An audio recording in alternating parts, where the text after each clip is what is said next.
Welcome, welcome, welcome. This is a Public Works podcast. My name is Joseph Blackman, and today I got a real treat for you. His name is Paul Cornejo, and he is the operations manager at AOS Utility Services in beautiful Prescott Valley, Arizona.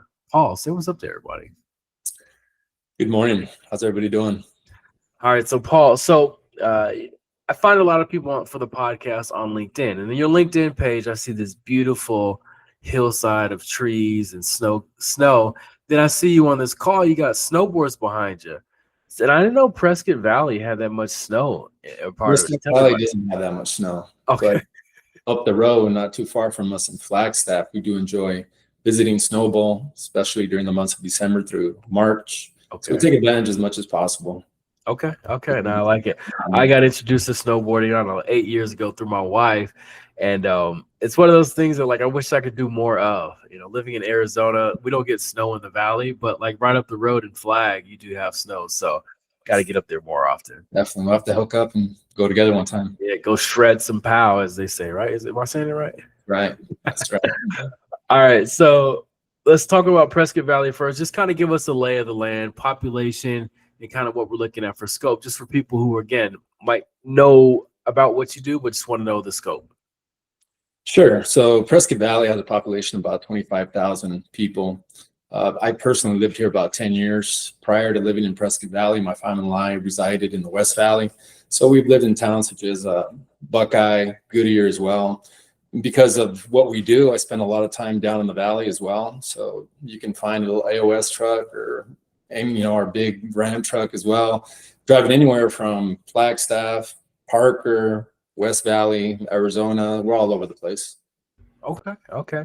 Yeah, give us your, 30,000 foot view. You're operations manager for AOS Utility Services. What does AOS cover? Then also, what's the operations manager do from day to day? Sure. So as the managing member of AOS Utility Services, I wear a lot of hats. So some days I'm working as a consultant, other days as a contract operator. Other days we're inspecting tanks with an ROV or aerial drone, or providing miscellaneous services to both either private or municipal utilities in Arizona as well as New Mexico. Oh, interesting. Okay. Day in the life. From the time you wake up, you get out of bed, you get your coffee in you. Are you staring at emails? Are you getting ready to get on the road to go, do like you said, some consulting type work? Give us the day in the life of a Paul Cornejo, like a random Tuesday. All of the above. So depending on what we have on the schedule, I might be waking up and enjoying working from home that day, developing certification training courses, which is something that we offer, of course, to both Arizona and New Mexico. We do have contract operations of various facilities around the state. So that being the case, we're always having to stay on top of rules and regulations associated with our treatment facilities, communicating with our operators. It's a busy life. These rules and regulations, that's one thing I wanted to park on, because it's so hard to figure out what new rules and what new regulations there are. I do some work with AZ Rural Water, and one of their biggest issues is that they have to get across to their constituents, to the rural communities in Arizona, of what the new rule changes are, what they need to be prepared for, what kind of tax, whatever incentives or tax inhibitors are coming down the pipeline. So how does Paul or how does AOS kind of keep up and keep an eye or keep a finger on the tab of what new rules and regulations there are? That's a great question. And that can be very difficult to do, especially when you're a small company and you can't lean on a compliance department. So I network a lot. I attend technical conferences to stay on top of trends in the water and wastewater industry, as well as new rules and regulations that are coming out. Ones that comes to mind are the AWQS sampling requirements that just rolled out that affect all APP permit holders. That's something that's affecting a lot of wastewater treatment facilities throughout the state. So that's just something that collaborating with my peers, not just here in Arizona, but in other states, just talking and finding out how that's affecting them, how we can help them, and vice versa, bouncing out ideas and questions off other people that perhaps have a stronger background in compliance than I do. Yeah. That's what we do. Gotcha. That networking aspect that you talked about, One would think an operations manager, I would think you're covered in sludge, like you got greasy hands because you're operating, right? Or you're managing operators. You're out, whether you're in the truck and they're working or you're working and they're in the truck, like you're on the job site. But I love how you said talking to people who have been in the game longer than you, who might know more about it than you, or even know different corners of the market or of the industry than you. What's kind of the why behind networking, or what's kind of the pause, like, hey, this is what I'm going to do to network, and here's how I'm going to be better to be able to operate more efficiently?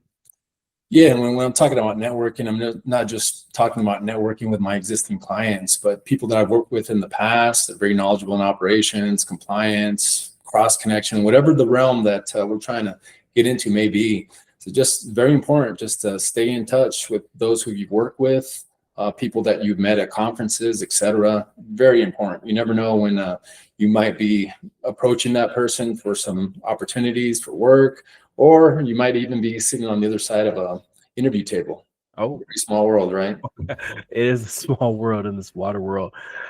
Give us Paul's career path. And the reason why I ask this question is because there's probably a youngster out there is like, man, I like what Paul does. It sounds pretty cool. I want to be in his shoes one day.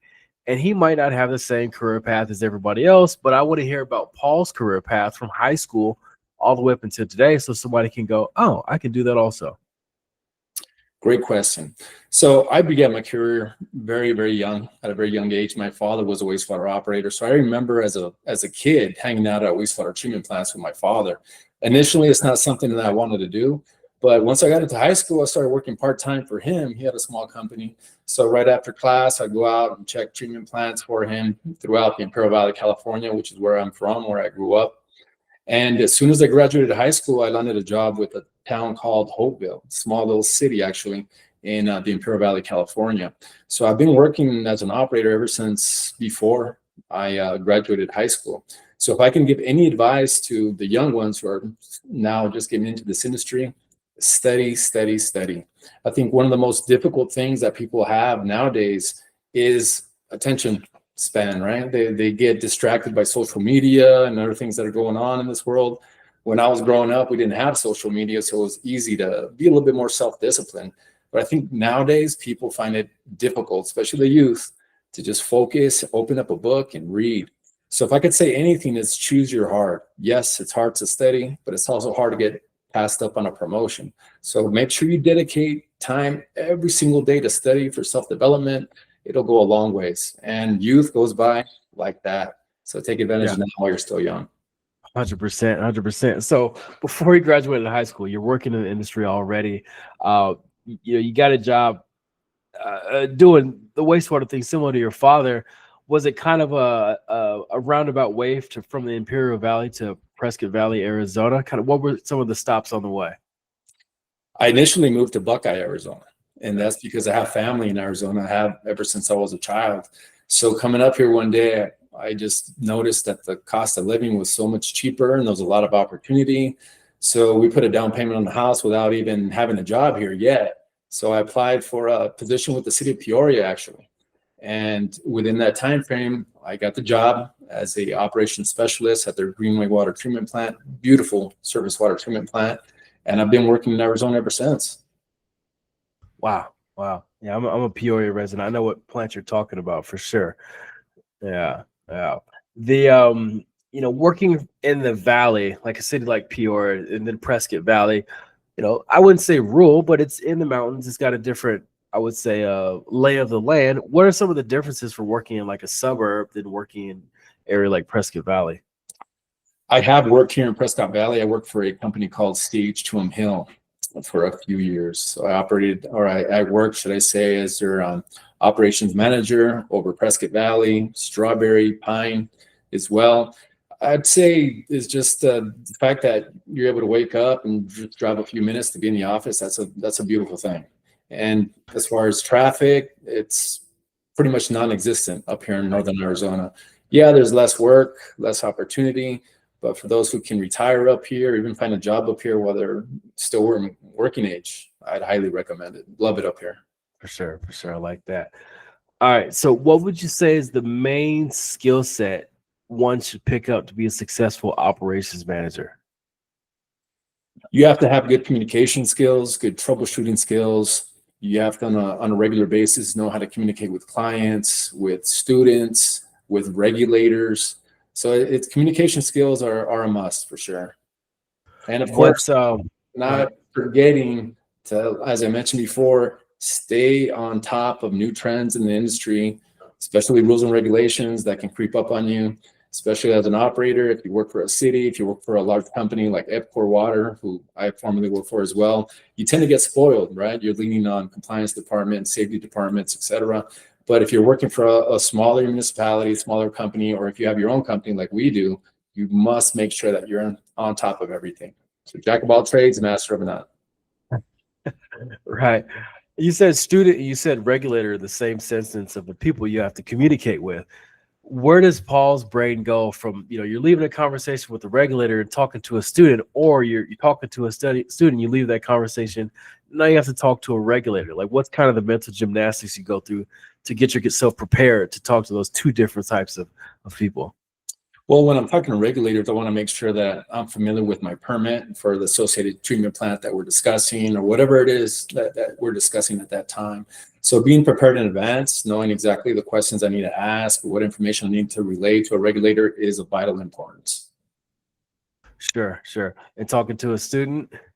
Talking to a student, well, they're always asking what questions on the state exam. So I always want to make sure that I have enough relevant information to provide them with regards to, for example, the brand new 2025 need to know criteria. A lot of operators don't take the time to read that information to get prepared for their state exam. I'm always getting feedback from the students as well. So once they take their state exam, I'm trying to find out what, if anything, was on their exam that wasn't provided or talked about in our training classes or in our study guide. So there's constant communication between myself and the students who attend our classes. It's a must.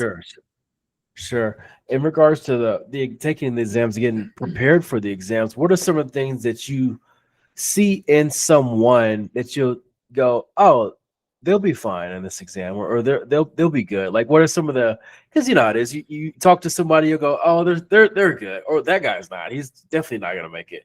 But the guy who is gonna make it, what is that?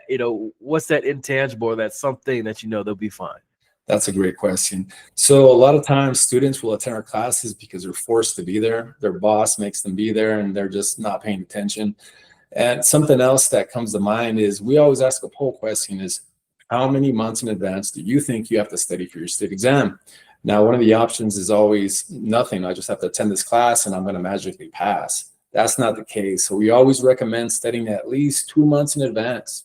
15 minutes a day in preparation for your state exam. Our classes will help you for sure get past that hump and understanding certain practices and principles that you may have a hard time understanding on your own, just in your typical day-to-day study, but you have to study in advance. So those individuals who in my classes are paying attention, taking notes, participating by asking questions, making comments, sharing their experiences, those are the ones that are always successful.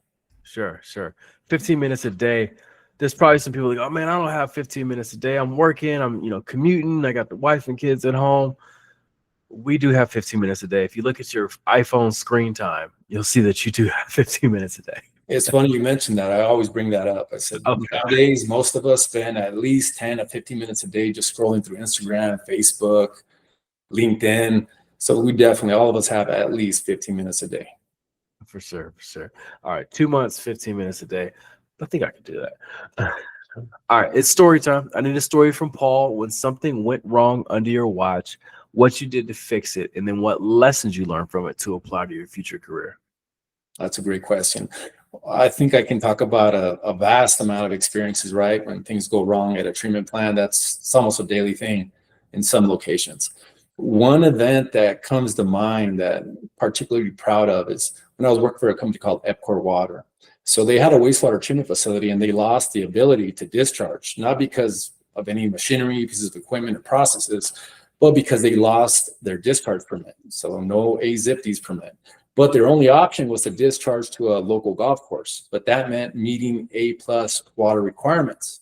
The problem was the wastewater plant was not designed to denitrify. So it wasn't designed to meet Class A+.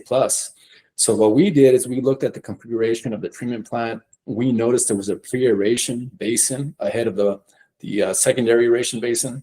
So what we did is we repurposed that pre-aeration basin into an anoxic zone. And we did so very simply by cranking down on the diffuser ball valves to allow for proper mixing, but not to allow for DO to climb past the anoxic level, which would be 0.5 milligrams per liter. So within about 2 weeks' time, that plant started to denitrify.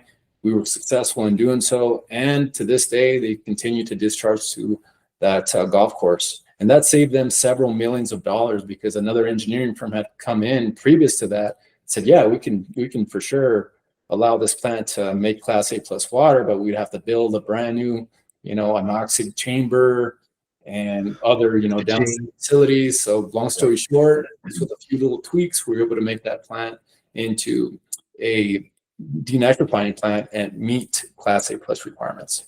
Wow, good stuff. Good stuff. What's usually the one, I would say one of the beefs that I have with kind of the operations and maintenance is that a lot of it's the same stuff. Like, cyclical, whether it's this time of year we got to get ready for this, or this time of the week I got to go do these checks. And I could see a lot of people getting bored in their positions and not necessarily being recognized for what they do. It's also one of my bones to pick, is that these guys, like, where was the pat on the back for Paul when you guys figured that out and saved the millions of dollars? So, like, could you tell us what a win would be? Like something you run home and, like, kind of, how the kids want to put something on the refrigerator because they paint this cool picture. Like, what's kind of that thing that Paul runs home and says, I did this? Well, going back to that example, I was definitely commended for doing that, for coming up with that solution. And so at that time, I got Epcor's one of their most prestigious awards, which is their President's Award. So I still hang on to that trophy. It's you can't see it in the background, but it's here in my office. I'm really proud of that. But that being said, I think it's very important as managers, as leaders, whether you're a supervisor, manager, director of any utility, making sure that you recognize those employees, whether it be an operator, maintenance worker, whoever, that go above and beyond to just let them know how much they're appreciated. If you can't, show that appreciation monetarily, take them out to lunch, have a small meeting, commend them in front of the entire team. It's very important to make sure that people feel appreciated. And in doing so, they're happy doing their job. It's not always about the money. For sure. For sure. All right. So let's talk about how Paul continues to get better and better. You kind of alluded into it by networking and talking to people who might have more or different information than you have. But what are some of the things you do intentionally, whether it's daily, weekly, monthly, to keep putting new information into your brain? That's a great question. So on a daily basis, I could say on a personal level, my faith helps keep me grounded. I like to exercise, not just for physical health, but for mental health. In this industry, I don't have to tell you, there's a lot of anxiety, that goes around because things are happening so quickly. Problems arise on a moment's notice. So exercising helps maintain that stress level, that anxiety, in check. On a monthly basis, as I mentioned previously, it's important to network with your existing clients, with potential clients, with peers, participating and volunteering in professional groups such as Arizona Water Association. I'm a member of their wastewater committee. Things like that, help you stay in tune with emerging trends, new regs, rules, all that good stuff.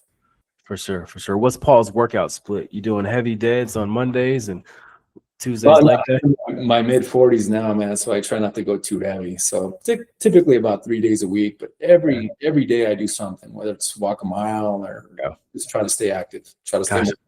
I love that. I mean, like I would say I got introduced to walking earlier this year, and like I'm almost 40, and it's like, do I really want to go for a run every time? But if I can go for a good walk, and like you said, the mental aspect of it, yeah, we work out to look better and be fit and our clothes fit a little better, but the mental aspect of working out, having that clarity, being able to take some of the problems that you might have had the day before, you slept on it, you wake up in the morning, you're getting your workout in, and they start to kind of like formulate their own ideas, formulate their own, solutions.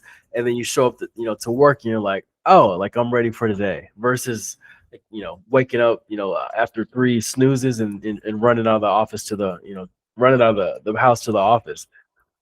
Interesting you say that. Yeah, a lot of times I like to take walks. As I mentioned, every day I try to take about a mile walk. And sometimes I'm so stressed out, I can't come up with a solution in my head. But I notice as I'm walking and in nature, all of a sudden ideas start coming in.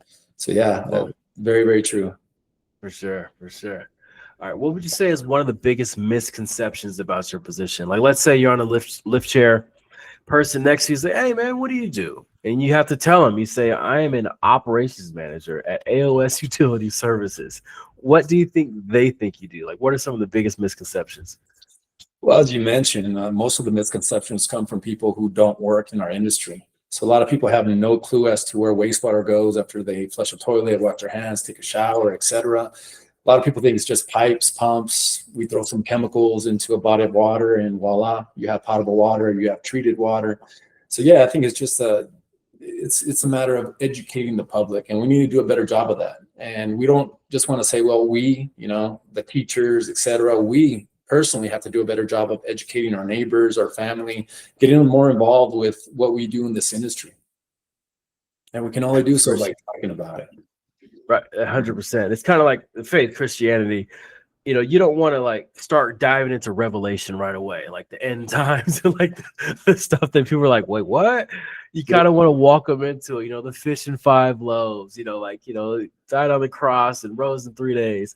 What are some of the ways you walk somebody into the water, wastewater world? I would ask the question, for example, where do you think the wastewater goes? And I've gotten some answers, some crazy answers from neighbors that'll tell me, well, doesn't it end up in the ocean? Like, we're pretty far away from the ocean. Just a little bit. Right? So that allows me the opportunity to get into a deeper conversation as to what we actually do as treatment operators. And people are always amazed because, as I mentioned, they think it's so simple what we do, and they take water for granted. Some people think, water should be free. And for as much work that goes behind making potable water and getting your certifications, I mean, we really, really have to make an effort to educate the public so they no longer think that water is just some magical thing that appears and it's purified and no work happens behind that. Yeah, I mean, they're saying free. I feel like people of water are underpaid, man. I would agree.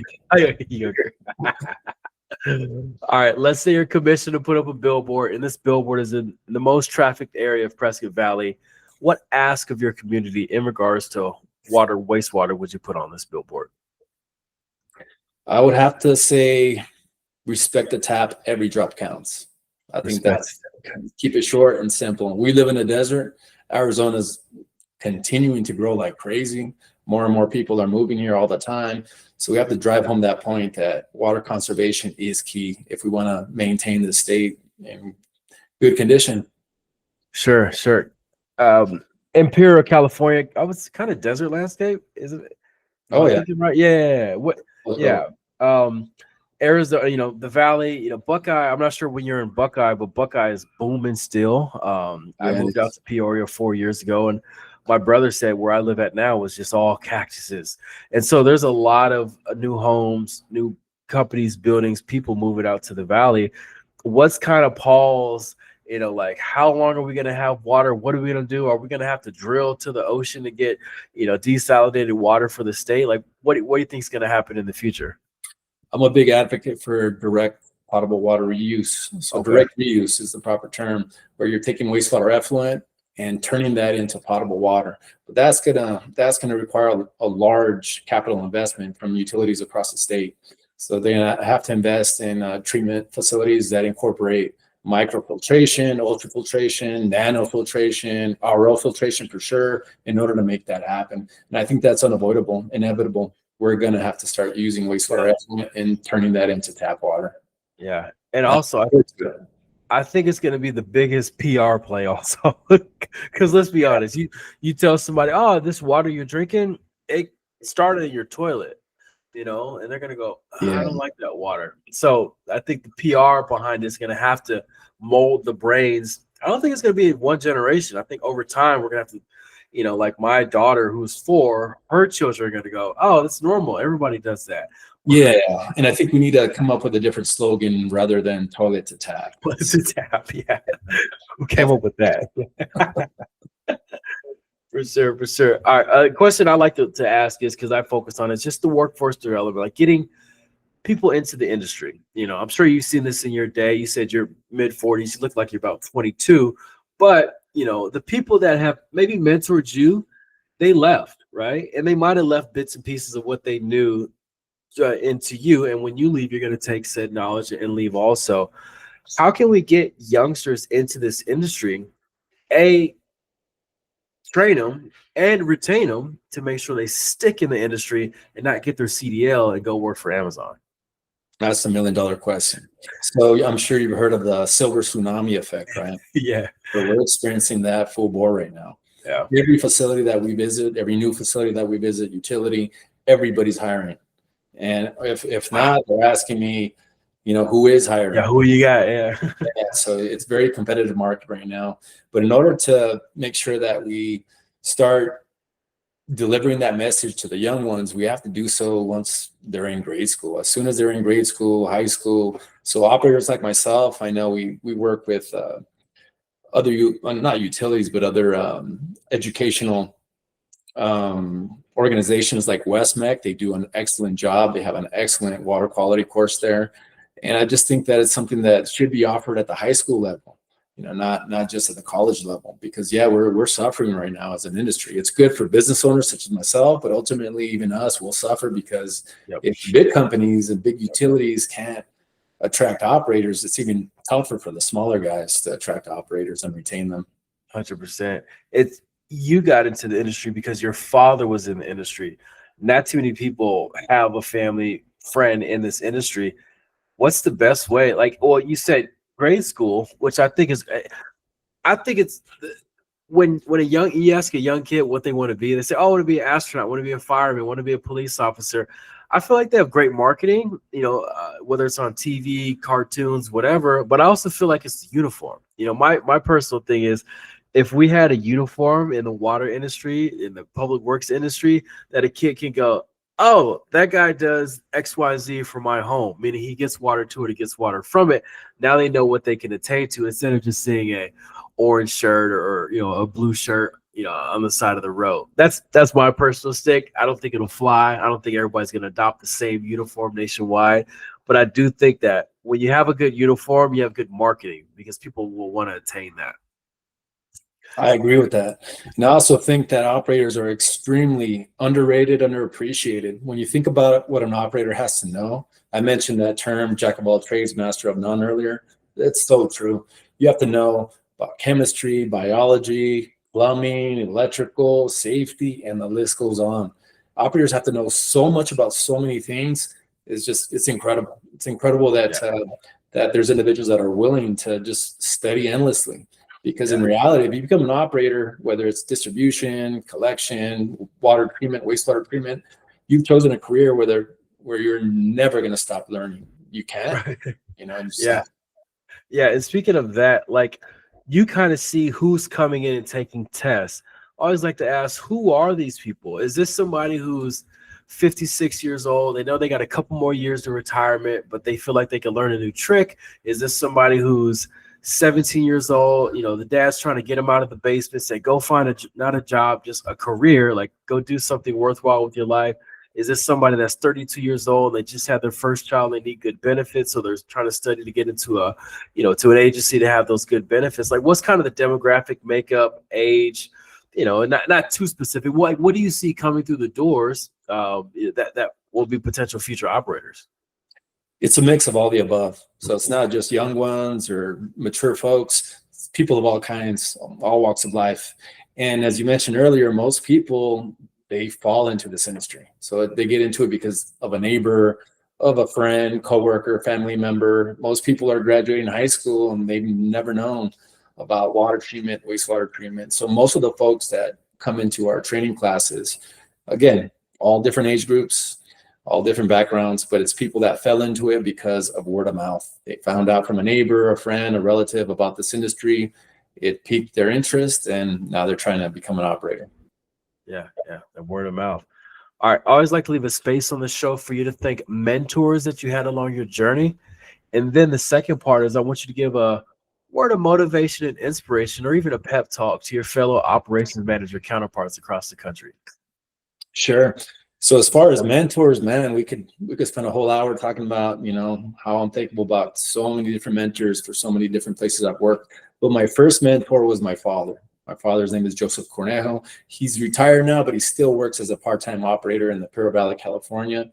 So I'm very thankful to my father for, teaching me at a very young age everything he knew about wastewater treatment and water treatment. I'd like to thank everybody who I've ever worked for, both in the private sector and municipalities as well. I mentioned several already. Some that I did not mention, for example, were American Water, City of Surprise.